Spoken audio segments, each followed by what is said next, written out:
Prophet Muhammad, peace and blessings be upon him, sent his followers to the four corners of the earth. And over the centuries, there were high points for Muslims, and there were also low points. Muslims were kings and slaves. And in all different aspects of life, in different levels of testing, Muslims who practiced their faith were able to come to the surface, as followers of the greatest prophet who ever lived. It is reported in the European slavery that went across from the Atlantic that as many as 30% of the slaves who came from Africa into the Americas and were taken as political prisoners to the Western Hemisphere were Muslims. Many of these people are still revisiting their roots, and this is making Islam the fastest growing religion in the West. This is a very important topic. We need to go deep into what actually happened to the slaves to try to understand this phenomenon, because it is still influencing American society today. It still has a powerful impact upon the shaping of the minds of the younger generation and upon what is happening in the Western countries. Originally, when slavery was practiced in America and in this Western Hemisphere, the first slaves were actually the poor whites. But because they could identify with the masters, with the upper class, they refused to stay within a state of slavery. Slavery was then changed to the Red Indians, to the native people of America. But the native people were living on their land. And so they refused also to remain in slavery, and either they would sit down and refuse to move until they died, or they would fight to their death and they would escape. So the European colonialists at that time needed to have people who could easily be identified and also were familiar with the growing of cotton and sugarcane and living within a semi-tropical climate. And so they looked to the west coast of Africa to try to bring in slaves who would fit this role and who would propel the culture to give products for the industrial revolution that was about to happen. The first slaves were brought into the New World around 1518. And this was through the Portuguese and the Spanish, who gave out licenses in 1518. And then we find slaves coming in. After that point, we find then the Dutch, the British, the French, all of the colonial masters at the time were selling people as you sell chattel. And this slavery continued and increased until the point where millions of people were affected by it. And so we can say that through the slave trade and through what happened in what is called the Middle Passage in between Africa and the Americas, that millions of people actually met death and destruction, and Africa up until today has not recovered from this terrible genocide that went on. All tribes, all languages, all religions in West Africa were brought together and put onto the slave boats. Ashanti, Koromante, Yoruba, Igbo, Wolof. Amongst them were Muslims. Almost 1 in every 3 of the slaves being taken to America was Muslim. The Mandinka, the Fulani, the Hausa, and from the Yoruba and Ashanti, those who had accepted Islam also found themselves on the boat.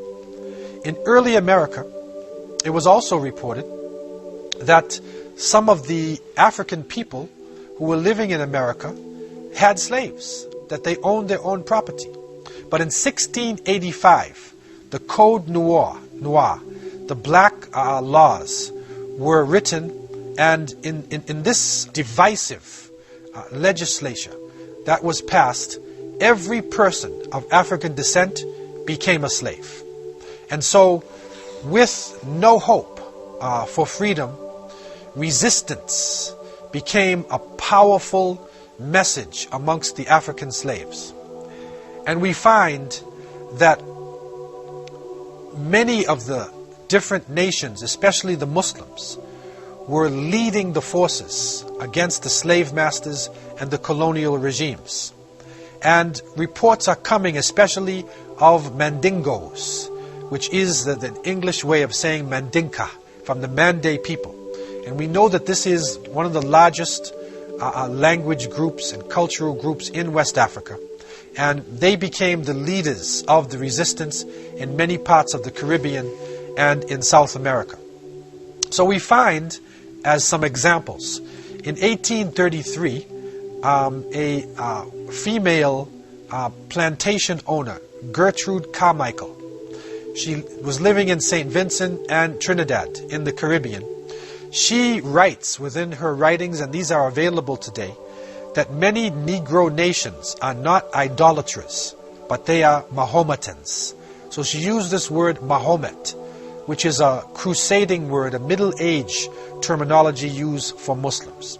Byron Edwards, in his famous History of the West Indies in 1794, he speaks about an old faithful Mandingo servant. And when he describes him, he said he never forgot his morning or evening prayer. And he used to chant in a very shrill voice, La ilaha illallah. There is no God but Allah.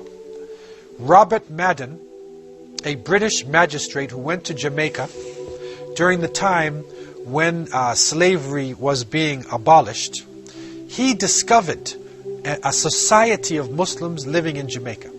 And Robert Madden had traveled in Turkey and in some of the Islamic lands, so he learned to speak some Arabic. He knew how to greet Muslims and to open up a conversation in the Arabic language. So it is reported that he gathered together a group of the slaves who were about to be put into a higher level of life and to be manumitted from slavery. And he recognized something different about them. He could see that they were probably Muslims. So he greeted them in Arabic, and he said they would have recited the whole of the Quran if I did not tell them to be quiet. He also uncovered amongst them a wathiqa. He uncovered a document that was written in the Arabic language, and this wathiqa, or this document, became a very important piece, because what the document is speaking about, it is calling for jihad, and it becomes the basis of a great slave rebellion that happened in the years 1821 to 1822. Following this, we find that these Mandinka people are living throughout the Caribbean region. In Trinidad, the island of Trinidad, which is off the coast of South America, the Mandingo society is developed by the slaves, and this society is developed in order to free slaves, to take them out of bondage and to buy them, and to then allow them to live a free life. Also on the island of Cuba, there was a sizable population of Muslims. Again, Mandingo is a term which is being used for all of the Muslims. In Haiti, which is the French colony, known to be the first major revolution in the Western Hemisphere, between 1753 and 1757, one of the leaders of the great Haitian uprising was Macandal. And Macandal was a Muslim imam. He was a leader. He was a learned person. And he was part of the great revolution of Toussaint Louverture that happened in Haiti. In Suriname, which was the most dangerous colony of the Dutch in that region, and Suriname is what they call today also Dutch Guyana. So it falls in South America. The great revolt against the Dutch slave masters was being led by a general called Arabi, and his lieutenant was called Zamzam, like Zamzam water that we drink in Meccatul Mukarramah. So we find Arabic names being used by people throughout the region. In the Bahamas, who are so famous today for the beautiful beaches, you find on the island of Exuma, you find writings that show a large population of people. And the writings show that these were followers of Mahomet. Now, we know that this is a middle-age crusading term that is being used to describe Muslims. So what they were actually saying is that on the island of Exuma, this large portion of the population were Muslims living in the Bahamas. And so documentation like this is coming to the surface all over the Caribbean region. It is found in South America, in Central America, that shows a strong presence of Muslims within this region. And that not only were they part of the societies, but they were the leaders in resistance. Islam gave them a strong identity. And so they resisted culturally, they resisted religiously, and it is reported that part of the system to break the slaves was not to allow them to practice their religions. And especially if the slave masters found somebody who prayed or who fasted in the month of Ramadan, that person would be tortured to death in front of the other slaves. If they found somebody who would not eat pork, or somebody who would refuse to be naked all the time, they would also torture that person. They broke up the families.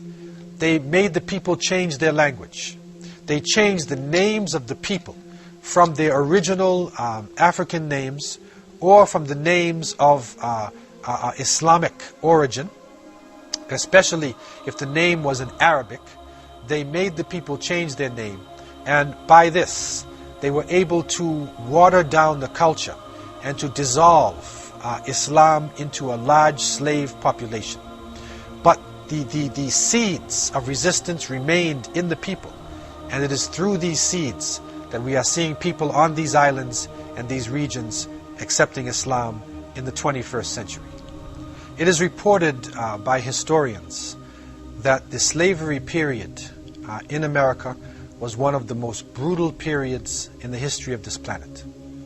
Millions of people died on the shores of Africa, in the Middle Passage, and in the Americas, in the brutal serfdom, the brutal ball and chain slavery that we find all throughout this region. And because of this brutality, and because of the lack of hope, people naturally resist. And stories of resistance are written in histories, in oral cultures, and we find that African slaves resisted right from the shores of Africa. When they knew that they were being taken away from their families, that they resisted, and they would jump off the boats. They would struggle with everything that they had.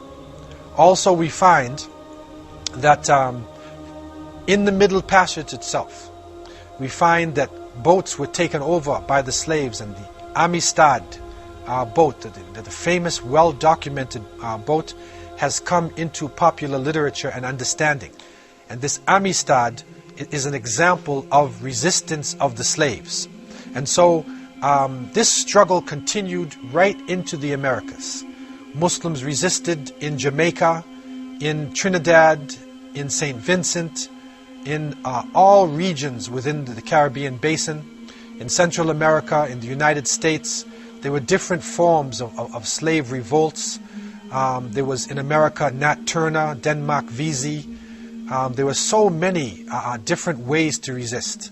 It is reported also a woman, Harriet Tubman, developed the Underground Railroad, where she enabled Muslims or African people to flee from the South into Canada.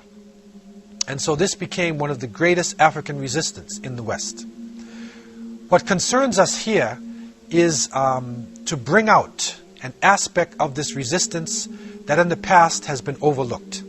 And that is the presence of Muslims.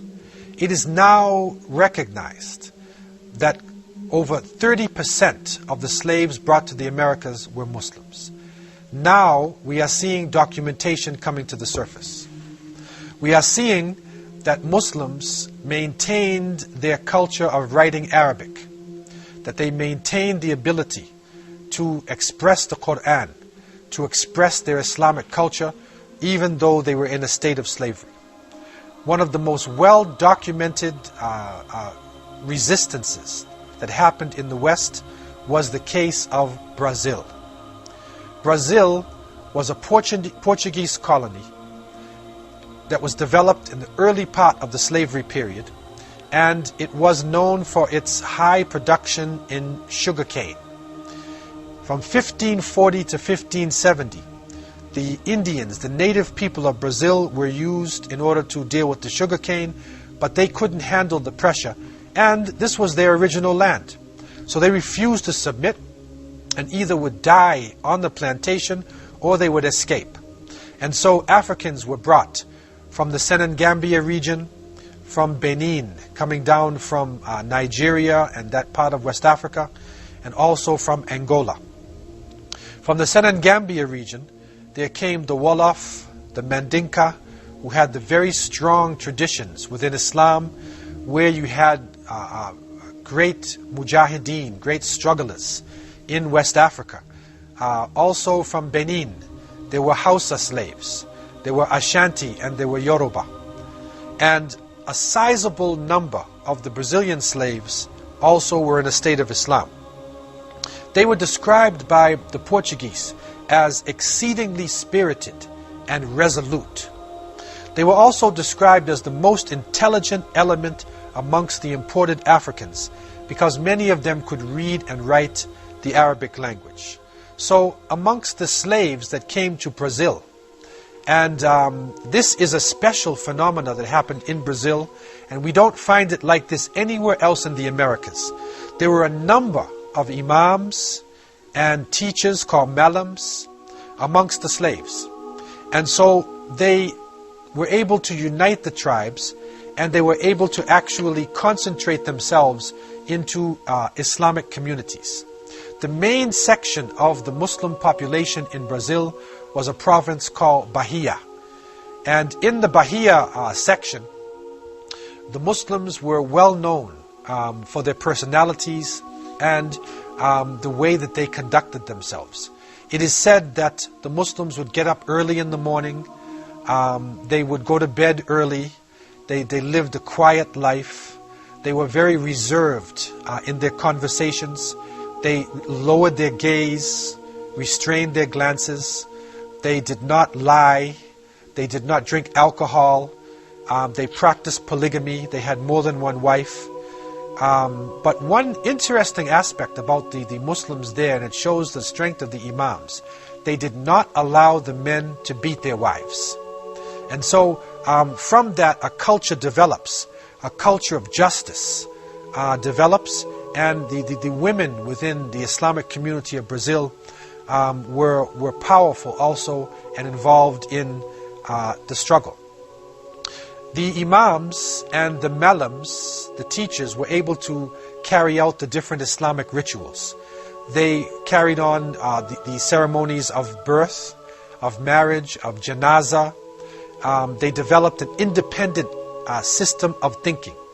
And from this independent thinking, a type of collective leadership developed.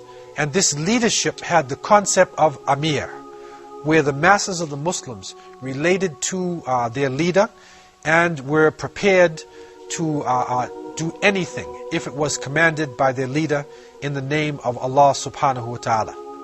And so in May 27th, 1807, the first revolt took place in Bahia. It was a powerful revolt, and the intention of this revolt was to kill the masters, poison the water system, and to return to Africa. But unfortunately, spies, weak-minded hypocrites, munafiqeen, in the ranks of the Muslims, gave the information over to the authorities, and the government then waited for the revolt, and just before it was about to take place, they suppressed it, and they killed the leaders. But they took some of the people who were involved in it, and they put them on boats, and they sent them back to Africa. The second major revolt was in 1814, between 1814 to 1816. This was a spontaneous revolt. It was not organized in the way of the first revolt. And because of this lack of organization and the spontaneous nature of the revolt, they were able to kill many of the masters, and they were able to capture certain sections of the land, but they were eventually put down, and many of their ringleaders were either killed or sent back to Africa. The largest revolt took place in 1835, and this is known as the Great Revolt of the Malays. What is important to understand is that this revolt was led by Muslim scholars, and there were 10 Muslim scholars in particular who gathered together and who wrote different documents. They would send the wathiqa to the other people, and you can see a document here which is actually from Brazilian Muslims, written in the Arabic language. And so the leaders of these revolts came from different parts of West Africa. The well-known Sheikh Dandara was a Hausa Muslim. Sheikh Sanim was a Yoruba Muslim. Malam Abu Bakr Ahuna was also a Yoruba, and he was the most well-known person of the revolt. And also Malam Bilal. He was also Yoruba and a well-known person within the revolt. What happens now in this concentration, that we find a powerful force coming out of the Muslims.